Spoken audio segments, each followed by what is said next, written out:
Ndagusuje mukunzi wacu ari nako nanaguha ikaze. Iyi ni KN Radio ishakira urukumbi ry'amakuru yizewe mu Rwanda ndetse no hanze yarwo. Uzakunda gusanga muri iyi minsi abantu benshi bagenda bafungwa bitewe n'ibintu bagenda bakora bihabanye n'amategeko y'u Rwanda.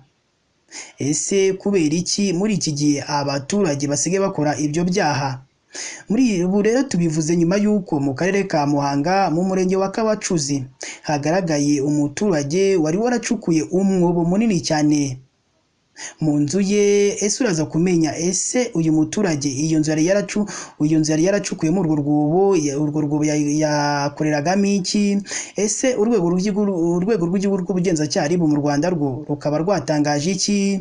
Ese ubuyobozi bw'akarere ka Muhanga ko bwatangaje iki? Ese abaturage bo ko bari bahiye ubwoba nyuma yo gusanga uwo muturage yaracukuye umwobo munini mu nzu yiwe batangaje iki?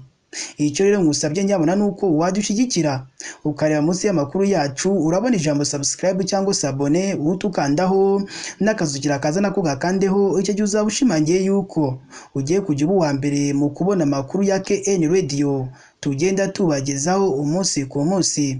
Reka twitse gato turaza tubabwira byinshi kuri iyi nkuru yakomeje kugenda itangwaho ibitekerezo bigiye bitandukanye ku mbuga nkoranyambaga nyuma yo kugaragara umugabo wacukuye umwobo munini cyane mu nzu yiwe akoreramo ibintu biteye ubwoba cyangwa ibintu bibabaje cyangwa ibintu binyuranyijwe n'amategeko y'u Rwanda. Tubibutse ko iyi ari KN Radio.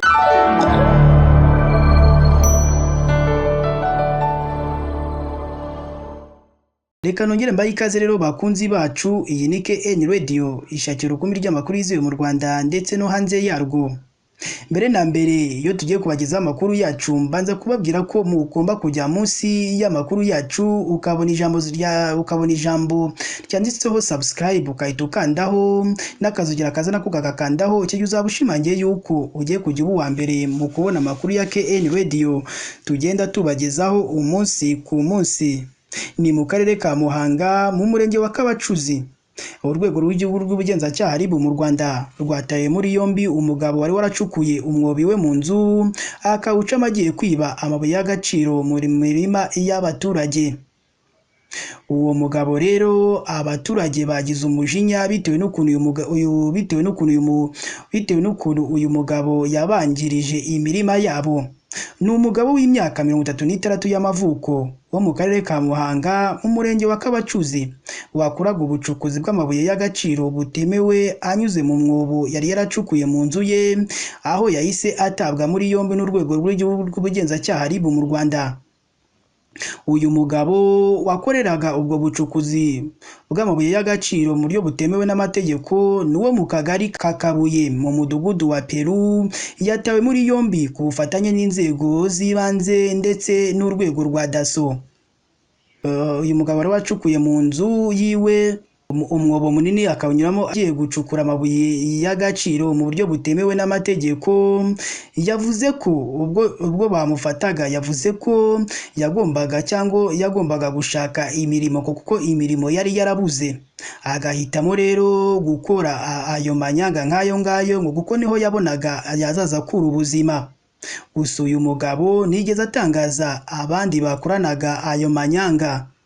Aya makuru kandi akaba yemejwe n'umunyamabanga nshingwabikorwa w'umurenge wa Kabacuzi Sanzimana Vedaste, aho yavuze ko uwafashwe yahise ashyikirizwa RIB station ya Kiyumba kugira ngo abazwe kuri ibyo byaha akekwaho.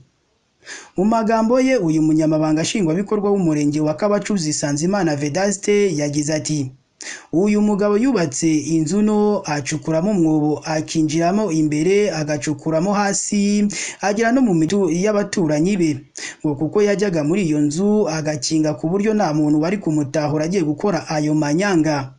Uyu munyamabanga nshingwabikorwa w'umurenge wa Kabacuzi Gitifu Sanzimana yakomeje avuga ko kuri ubu uwo mwobo bawusibye ngo kugira ngo hatagira abandi bawukoresha mu bakoranaga n'uwo mugabo.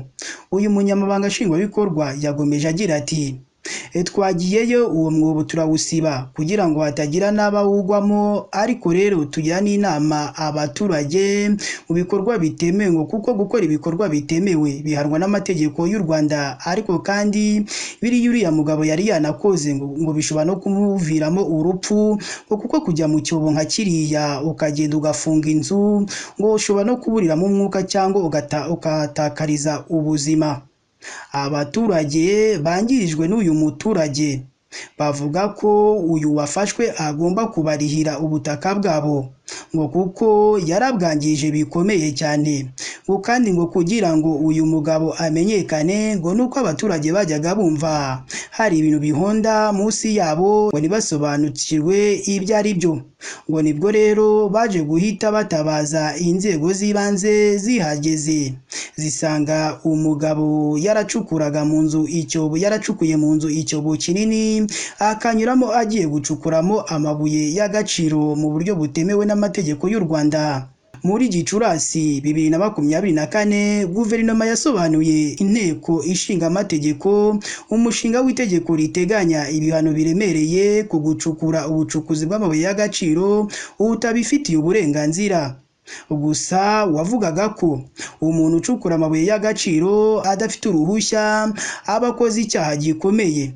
Iyo kimaze kumuhama ashobora guhanishwa igifungo kitarenze imyaka 2, ariko nanone kitarenze imyaka 5 n'izahabu y'amafaranga atari munsi ya miliyoni 25, ariko nanone atarenze miliyoni 50 z'amafaranga y'u Rwanda ngo cyangwa kimwe muri ibyo bihano tumaze kuvuga hano hejuru. Ndagushimiye rero wahisemo gukurikira amakuru kuri KN Radio. Tukubwira imbuto rakura subscribe, jya munsi y'iyi nkuru yacu urabona ijambo subscribe kandeho n'akazugira kazana kugakandeho, icyo gihe uzaba ushimangiye yuko ugiye kujya uba uwa mbere mu kubona amakuru ya KN Radio tugenda tubagezaho umunsi ku munsi. Gusa ibyo gusa kuko tuba dushaka n'igitekerezo cyanyu, haba icyubaka ndetse n'ikitugira inama. Kandi umaze no kumva iyi nkuru tuba twakugejejeho uba ugomba kuyisangiza n'abandi, ndavuga share mu rurimi rw'icyongereza, cyangwa ugakanda no kuri like kugira ngo ushimangire yuko iyi nkuru yacu wayikunze. Reka tubifurize kugira umunsi mwiza kandi Imana ijye igomeza ibarinde.